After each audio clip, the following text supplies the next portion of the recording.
여러분 안녕하세요. 미미성 TV에 오신 것을 환영합니다. 지난 몇 주간은 못 뵀죠.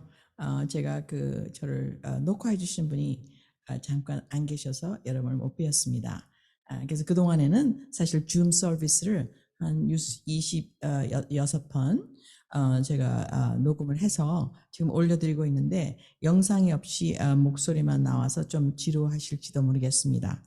여러분 그동안 평안하셨죠? 오늘은 그동안 여러분에게 잠깐 소개한 카스믹 워, 우주 전쟁에 대해서 강의를 해드렸습니다. 그래서 우주 전쟁이 세 가지의 놓고 전쟁이다. 첫 번째는 종자 전쟁, 시드 전쟁이다. 두 번째는 우리 혼에 대한 우리 soul, 즉 우리 생각의 영역에 대한 전쟁이다. 세 번째는 soil, 즉 우리 property, 지구라는 땅의 영역에 대한 전쟁이라고 말씀을 드렸습니다. 그래서 한 단계 더 나가서 우리가 이 전쟁을 한마디로 얘기한다면 무엇인지 오늘은 알고자 합니다. 그래서 목적은 뭐냐면 사실은 생명을 놓고 벌이는 전쟁인 것입니다. 굉장히 심각한 얘기죠. 그래서 우리 주님께서 우리에게 주실 때는 우리를 구원하러 오셨다 이렇게 말씀하십니다. 구원이라는 단어는 굉장히 위험을 많이 내포한 단어죠. 위기가 있다는 겁니다. 그래서 당연히 심판에서 구원하실 뿐만 아니라 미래에 다가오는 위험에 대해서 구원하실 뿐만 아니라 우리를 흑암에서 구원하시고 또한 가장 중요한 어떤 영역에서 구원하시냐면 바로 죽음의 영역에서 구원하시는 것입니다. 그래서 이 모든 것은 사실은 생명, 즉 하나님의 생명에 관한 것이죠. 그래서 우리가 태어나서 육신의 몸을 입고 60년, 80년 또는 100년, 지금은 이제 100년 세대라고 합니다. 100년을 살고 갔을 때 우리는 땅에 묻히면 다 끝난다는 그런 진화론이 아니라 우리는 하나님께서 주신 생명을 갖고 영원히 산다는 것을 우리는 직감적으로 알고 있습니다. 특히 한국인의 경우에는 부모님이 돌아가시거나 어떤 분이 돌아가셨을 때, 즉 영어로는 deceased, 아니면 이제 끝났다 이거죠. 생명의 시간표가 끝났을 때 우리는 거기서 끝나는 것이 아니라 사실 우리는 영적인 지식을 갖고 있었기 때문에 우리는 돌아간다 합니다. The return. 어디로 돌아가죠? 즉 하나님의 본향으로 돌아가는 것이죠. 그래서 이 모든 전쟁, 이 카스믹 워의 결론적인 목적은 무엇이냐면 우리의 입장에서는 생명인 것입니다. 하나님의 입장에서는 생명을 주어야 되고 우리의 입장에서는 생명을 받아야 되는 것입니다.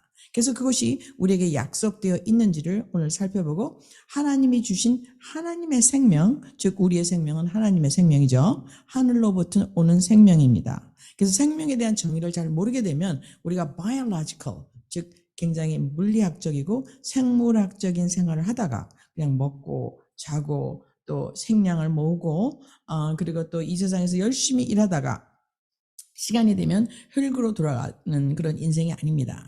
흙으로 돌아간다면 그냥 element, 그냥 우리 지구의 원소로 돌아가는 것이죠. 근데 만약에 그렇다면 우리의 인생은 너무나 허무하고 사실 의미가 없고 그럴 뿐만 아니라 우리가 이 세상에 있는 justice, 정의란 말을 사용할 수가 없는 것입니다. 왜냐하면 전부 다 흙으로 돌아가기 때문에 전부 짐승의 세계이기 때문에 거기는 정의라는 단어가 있을 수가 없죠.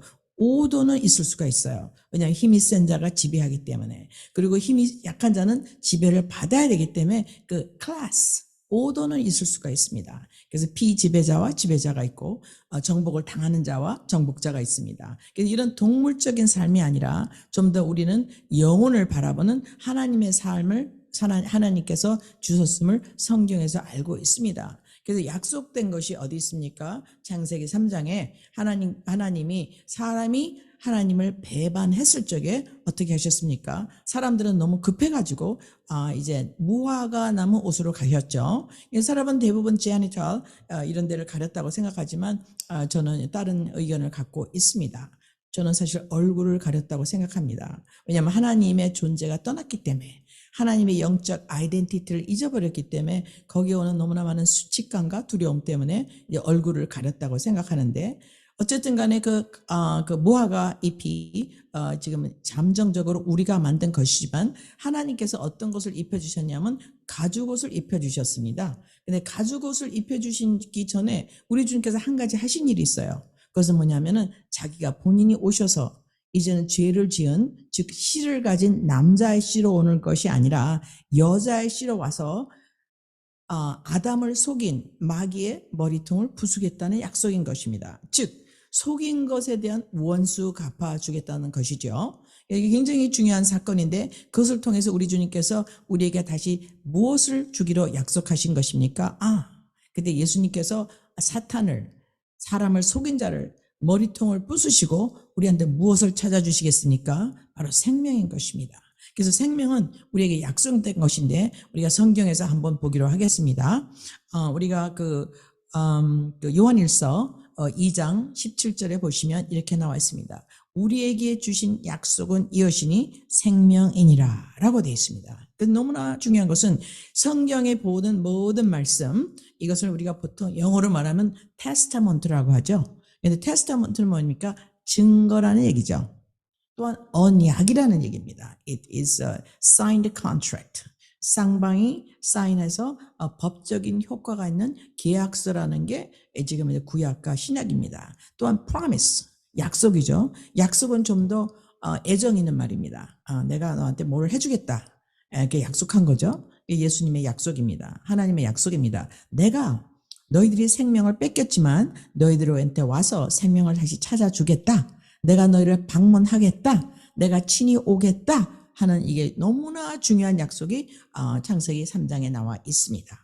그래서 우리 주님께서 그 약속을 당연히 지키셨죠. 그리고 완성하셨죠. 그리고 하늘나라에 올라가셔서 우리에게 그 보증으로 성령을 보내주셨습니다. 그래서 우리 주님께서 약속하신 것은 이것은 바로 우리 영원한 생명인 것입니다. 그 약속을 지키기 위해서 우리 주님께서 우리한테 샘플로 많은 역사적인 사건을 보여주시고 직접 오셔서 성취하셨죠. 그래서 약속은 또 하나 뭐냐면 증거하는 것입니다. testimony. 우리가 Old Testimony, New Testimony. 이거는 증거책이라는 것입니다. 증거는 무엇입니까? 법정에 섰을 때 법정 자료로 쓰는 거죠. 내가 거기에 있었다. 내가 목격자다. 내가 했다. 그래서 본인이 증거하는 것이 바로 testimony입니다. 또 하나는 covenant. 그것은 뭡니까? 이제 내가 사인했기 때문에 불변이다. 그래서 하나님의 말씀은 약속일 뿐만 아니라 promise. 그 다음에 두 번째 뭐라고 말씀드렸죠? covenant. 그것은 이제 쌍방 계약인데 파기할 수 없는 irrevocable contract인 것입니다. 그래서 우리 주님께서 그 irrevocable contract를 우리 주님께서 만드셔서 이제는 증거하고 계시죠. 그게 바로 testimony인 것입니다. 그래서 우리 구약이나 신약을 이제 세 반어로 이제 약속하고 있죠. 표현하고 있죠. 약속이다. 그리고 계약이다. 그리고 또한 무엇입니까? 이제 증거책이다. 그렇다고 이제 성경에 여러 개가 나옵니다. 그러면 왜 이런 일이 생겼는가? 약속을 잠깐 역사를 더듬어 보는 것은 굉장히 중요하다고 생각합니다. 그것을 왜 중요하냐면 그것을 통해서 우리가 현재 있는 상황들을 진단할 수 있기 때문입니다. 창세기 3장에 보시면 우리가 조금 아까 말씀드린 대로 우리 주님께서 사탄의 머리를 부수겠다라고 약속하셨죠. 본인이 오시겠다는 약속입니다. 이거는 cosmic promise예요. 본인이 선포하신 거죠. 그래서 이제 누가 다 합니까? 마귀가 알아요. 언젠가는 나를 부시러 하늘에 계신 하나님이 나한테 오겠구나 하는 것을 마귀도 알고 이제 하나님도 알고 사람도 압니다. 근데 지금 우리가 그것을 모르려고 하는 것이 무엇입니까? 이런 하나님의 약속을 부인하는 것이죠. 그래서 우리 주님께서 우리가 갖고 있는 가죽옷을, 그러니까 무화과 옷을 벗기시고 가죽옷을 입혀주셨습니다. 이것은 예수님이 와서 어떤 죽음으로 우리랑 화목하실지에 대해서 알려주고 있죠. 근데 이것이 얼마나 중요하냐면 그때는 짐승이 아무런 죄를 짓지 않았습니다. 죄가 없는 짐승한테 죄가 전가돼서 그가 나를 위해서 대신 희생을 해 주었습니다. 즉 하나님께서 인간을 얼마나 사랑하시냐. 하나님께서 세상을 이처럼 사랑하사 독생자를 두셔서 이 세상에 오셔서 우리를 대신하여 죽게 하심으로 말미암아 죄를 없애겠다는 우리 집의 의도가 나타나 있습니다. 그럼 그때까지는 우리한테 금지된 게 있습니다. 그것이 바로 굉장히 중요한 것인데 바로 3장에 나와 있죠. 그래서 제가 보고 읽어드리겠습니다. 3장에 보시면 창세기 3장 23절, 24절에 그런 까닭으로 주 하나님께서 에덴 동산에서 그를 내보내세사 그의 근본이 된 땅을 갈게 하시니 즉 그가 다시 뭘로 돌아갔다는 거죠? 엘리멘트로 자연으로 돌아간 거예요. 이젠 신성을 가진 인간이 아니라 이젠 그냥 육체적인 인간, 죽을 수밖에 없는 인간, 썩을 수밖에 없는 인간, 썩었을 때 그냥 엘리멘트로 돌아갈 수밖에 없는 인간의 우리가 포지션이 바뀌었습니다. 그래서 이렇게 그분께서 그 남자를 쫓아내시고 성경에 보면 원어의 킹 제임스에 보면 그 남자를 쫓아내시고 에덴 동쪽에 그룹들과 사방에 도는 불타는 칼을 두사 생명나무의 길을 지키게 하시니라. 여기서 너무나 함축된 뜻이 굉장히 많은데 함께 살펴보기로 하겠습니다. 우선은요, 뭐가 금지되었습니까? 생명으로 가는 길이 금지되었어요. 왜 금지되었을까요? 굉장히 중요한 질문인 것입니다. 그것은 무엇입니까? 우리가 태어났을 때 하나님의 likeness, 하나님의 형상을 가지고 하나님의 영광을 입었습니다. 즉 뭐죠? 예수 그리스도의 영광으로 옷 입고 태어났어요. 그래서 우리는 영광스러운 존재, highest class. 우리는 피조물 중에서 가장 높은 클래스에 속했습니다. 그럼에도 불구하고 하나님을 반역하는 반역 세력의 하나님의 지위를 찬탈하려는 반역 세력에 동의하는 엄청난 trespassing, 즉 하나님의 권리를 침범한 죄를 범한 거죠. 그러므로 말미암아서 용서받을 수 없는 죄인데 하나님께서는 속인 자에게 모든 죄를 부담시키시고 하나님께서 오셔서 우리한테 진짜 가지고 오신 예수 그리스도 옷을 입혀주실 때까지, 실로가 오실 때까지, 그때까지 우리에게는 생명으로 가는 길이 금지되어 있었습니다. 그럼 예수님께서 오시면 우리한테 뭐가 된다는 거죠? 뭐를 얻게 된다는 거죠? 우리가 바로 하나님으로부터 받았던 하나님의 형상을 가지고 하나님의 영광의 옷을 입는, 즉 우리 주님의 생명으로 다시 태어나는 생명을 얻게 되는 것입니다. 이것은 너무 중요한 말씀인 것입니다. 우리가 이것을 이해할 때 우리는 어떤 것을 우리가 피할 수 있냐면 이 세상을 그냥 남이 얘기하는 대로, 우리 문화가 요구하는 대로, 우리 조상으로 받은 그 전통에 의지하는 대로 사는 것이 아니라 하늘을 지으신 하나님, 하늘에서 오신 자, 하늘에서 우리에게 약속하시고 또 우리한테 그 증거를 주시고 우리한테 합법적인 계약을 맺으신, 커버넌트를 맺으신 자, 그분께서 우리에게 주시는 것이 생명이라는 것을 알 수가 있습니다. 그 생명은 잠정적으로 가는 길이 막혀 있었죠. 이 가는 길이 언제 열렸습니까? 예수님께서 십자가에 돌아가실 때 다 이루었다, 다 완성하였다, 다 죄가를 치루었다, 내가 가격을 지불했다. 그렇기 때문에 이제는 다시 하나님으로 생명으로 가는 길이 열리게 된 것입니다. 이것은 너무나 중요한 사건이죠. 창세기 1장에 보시면 창세기 1장 1절에 하나님의 세상을 천지를 창조하시니라 완벽하게 창조하셨죠. 1장 2절에 어떤 일이 생겼습니까? 땅이 하늘이 아니라 땅이 공허하고 혼동하며 흑암이 깊음에 있고, 이것은 하나님이 창조한 상태가 당연히 아니죠. 이것을 통해서 우리가 무엇을 알 수 있냐? 창세기 1장 1절과 1장 2절 사이에 대단한 혁명, 대단한 반역, 대단한 심판이 있었고 그 심판으로 말미암아 엄청난 파괴가 있었다는 것을 알 수 있습니다. 그럼에도 불구하고 하나님께서 하나님의 영이 수면에 운행하시느니라 개입하는 엄청난 사건이 일어난 것이 무엇입니까? 땅에서 일어난 것입니다. 창세기 1장 3절부터는 이제 땅에서 나누기가 시작되는 거죠. 창조가 아닙니다. 나누기가 시작됐어요. 빛이 임재했습니다. 빛이 빛과 어둠을 나누었습니다. 근데 우리 주님께서 그때 빛과 어둠을 나눌 때 어둠을 없애지 아니하시고 우리 주님께서 빛과 어둠을 공존하게 하셨습니다. 그 이유는 무엇일까요? 이 모든 심판권을 아담한테 주어진 것입니다. 아담이 관리하게끔. 근데 첫 번째 아담이 실패하자 우리 주님께서 마지막 아담이 무엇으로 오셨습니까? 인자로 오신 것입니다. Son of Man. 그래서 모든 권세와 영광과 존귀와 부와 모든 정권은 영원히 누구한테 속했죠? 마지막 아담, 즉 인자로 오신 예수 그리스도, 하나님께 속한 것입니다.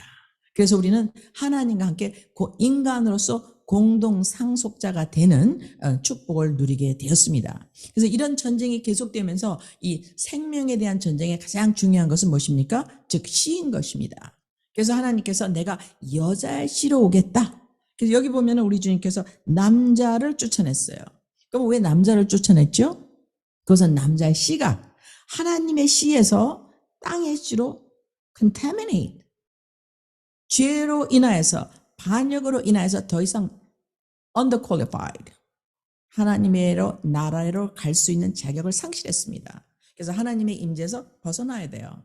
하나님의 임재에서 쫓겨나야 돼요. 우리는 흔히 그것을 신라권 lost paradise라고 얘기하는데 lost paradise라고 그냥 로맨틱하게 얘기하기에는 너무나 심각한 사건이었습니다. 왜냐하면 하나님의 생명을 잊어버린 것이죠. 그래서 우리는 현재 일어나고 있는 모든 역사를 보면은 지금 우리 PPT를 띄워드리겠습니다. 하나님이 우리한테 시간표를 주셨어요. 하나님께서 어떻게 우리 역사를 관리해 나갈 것인지. 그래서 첫 번째는 뭐를 주셨습니까? 여자가 오실 때, 여자의 씨로 오실 때가 한 가지죠. 두 번째는 우리 다음 주에 공부하겠지만 아모리 족속의 죄가 간영할 때 아브라함 즉 거룩한 씨를 우리 중에 선택하시고 아브라함의 씨를 애굽에서 구원하십니다. 그때가 언제입니까? 아모리 족속의 죄가 간영할 때입니다. 근데 그 땅은 어디라고 전번에 말씀드렸죠? 바로 바산 골란 아모리 족속이 있는 곳입니다. 지금 현재는 골란 고원이라고 하죠. 그래서 그 골란 고원이 아모리 족속이 갖고 있었어요. 근데 우리 주님께서 그 땅을 약속의 땅이라고 말씀하셨습니다. 그 약속의 땅은 무엇입니까? 바로 하나님의 성전이 건축되어서 하나님과 사람이 다시 만날 그 땅인 것입니다. 그래서 마귀의 그 영향을 받은 악한 자들을 쫓아내고 거기서 하나님의 나라가 하나님의 성전이 하나님의 지성소가 성립되어야 되는 것이 바로 아모리 족속과 가나안 7족에 있던 땅이었기 때문에 그들은 무조건 가나안으로 들어가야 됩니다. 우리는 무조건 가나안으로 들어가야 돼요. 우리는 무조건 뺏긴 영광의 자리를 찾아야 됩니다. 그래서 우리 주님께서 우리에게 역사의 시간표를 또 보여주신 게 무엇입니까?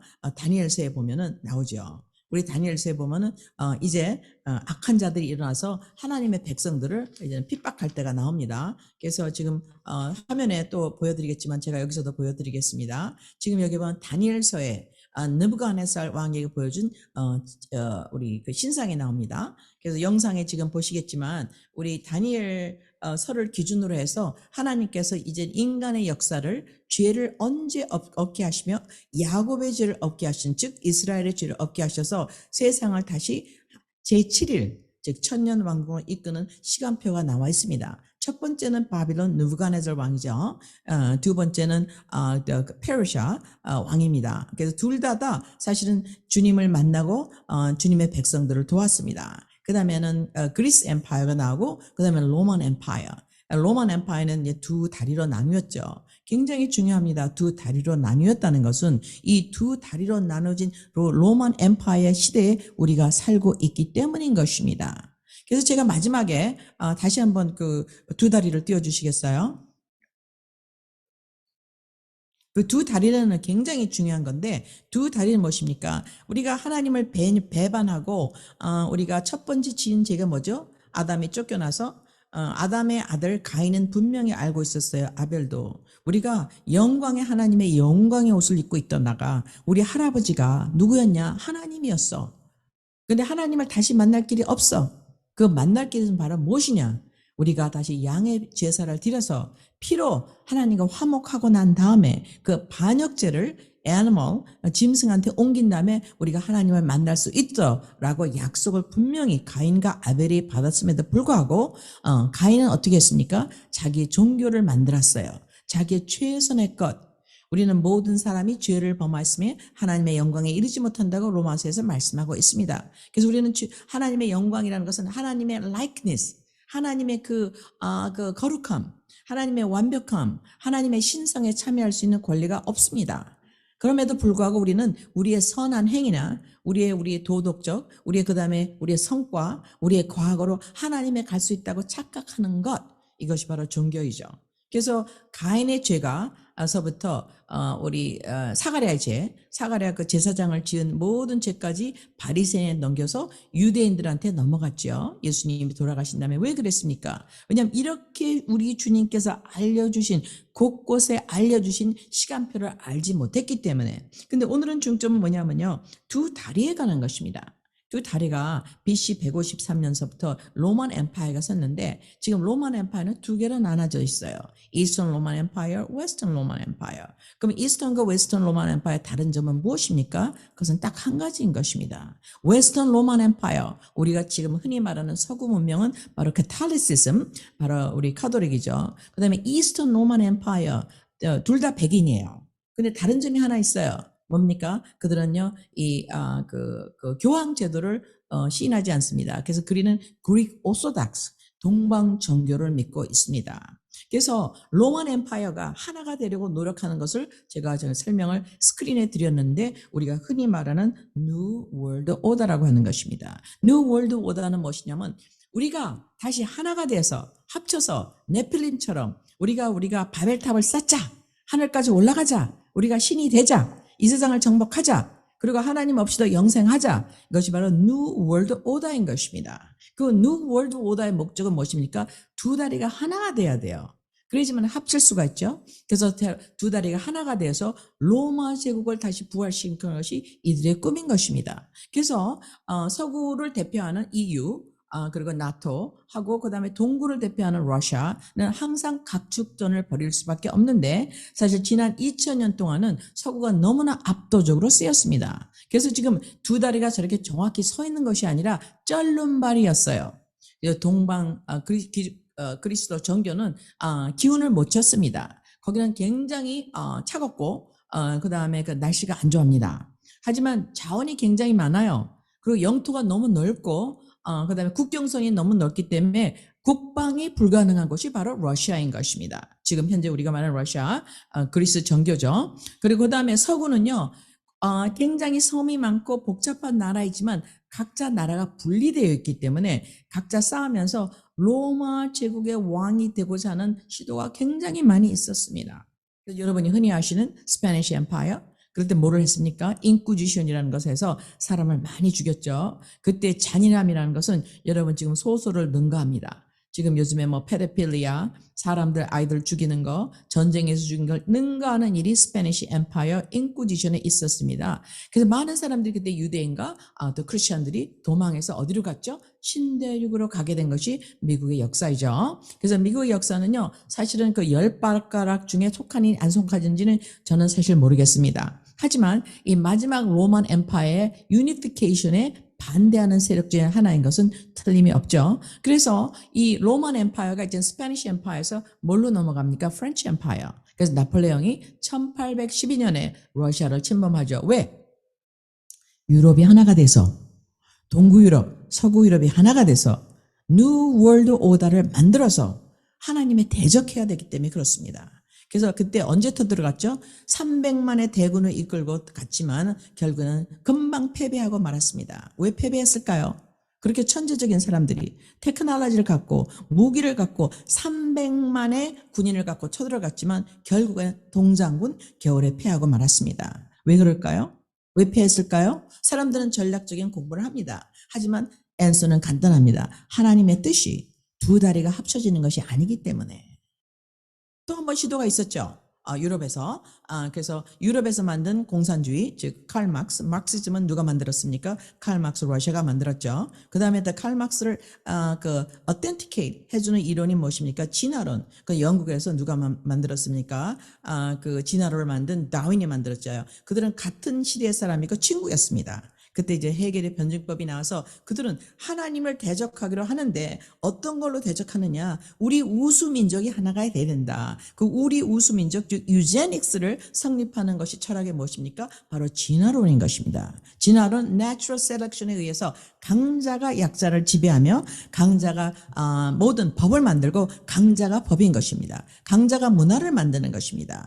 그래서 그런 일을 언제부터 시작했죠? 바로 1850년대에 Communist Manifesto 그리고 Evolution Theory를 만들어서 인간의 종의 기원은 하나님이 아니다 라는 엄청난 반대를 하게 되었습니다. 그래서 본격적인 마지막은 언제서부터 시작되냐? 사실은 진화론에서 시작되는 것입니다. 진화론 때문에 나치즘이 생겼고 진화론 때문에 공산주의가 생겼고 진화론 때문에 파시즘이 생겼고 진화론 때문에 이제 뉴 월드 오더를 가지게 되었습니다. 그것은 뭐냐? 엘리트가 통치하는 구조죠. 왜냐하면 많은 사람은 이 모든 사건을 잘 모르기 때문에. 그래서 우리는 어떤 시대에 살고 있습니까? 아직 동서가 합치지 못했어요. 그래서 또 하나의 전쟁이 있었죠. 1941년에 바바로사가 6월 22일 날 일어났는데 그것은 같은 날 일어났습니다. 왜 같은 날 일어났죠? 나폴레옹이 쳐들어갈 때 6월 22일 날 쳐들어갔어요. 히틀러도 쳐들어갈 때 6월 20일 날 쳐들어갔어요.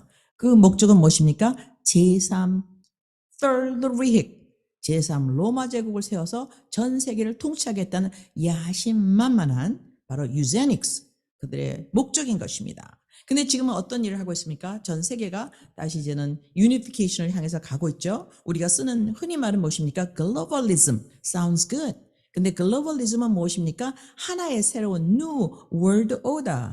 이제 하나님의 오다가 아니에요. New World Order는 원래 하나님의 단어인 것입니다. 왜? 하나님께서 이제 오셔서 세상을 평정하시고 마귀의 나라에서 하나님 나라를 만들어서 하나님의 법대로 다스리는 하나님의 godly new world order가 아닌 humanistic world order를 만들겠다는 것이 현재 뜻이죠. 그래서 우리는 많은 이 세계를 유니하게 하는 unify 하기 위한 많은 현상을 보고 있습니다. 그 중에 하나가 이번에 최근에 우크라이나 전쟁을 보셨죠? 우크라이나 전쟁은 무엇입니까? 이제 동구와 서구가 이제 마지막 결전지인 것입니다. 왜냐하면 이제는 러시아는 영토가 너무 넓죠.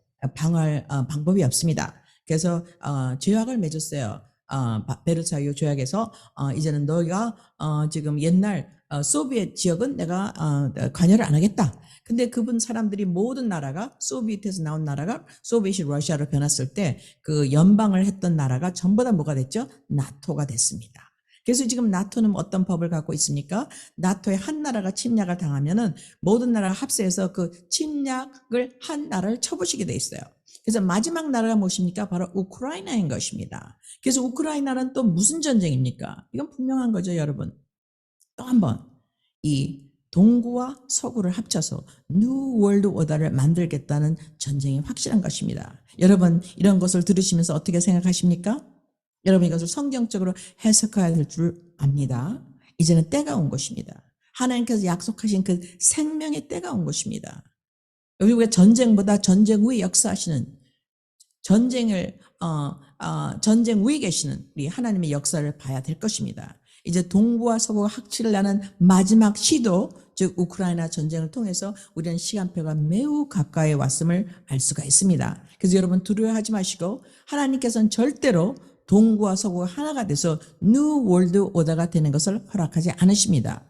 언제 허락되죠? 그것은 우리 교회가 하나님의 능력으로 말미암아 하나님께서 나팔 불고 공중 재림하실 때 교회가 올라가게 됩니다. 올라가고 나면 무엇만 남습니까? 이제 예수 그리스도를 믿지 않고 예수님의 생명을 갖지 못한 사람들만 남게 되죠. 그때 이 세상에서 마지막 7년이라는 엄청난 환란이 있게 됩니다. 그때는 환란의 지금 현재 예고편을 여러분께서 보고 계시는 것을 이해하시기 바랍니다. 여러분 그러면 다음 주에 또 뵙기로 하겠습니다. 감사합니다. 할렐루야.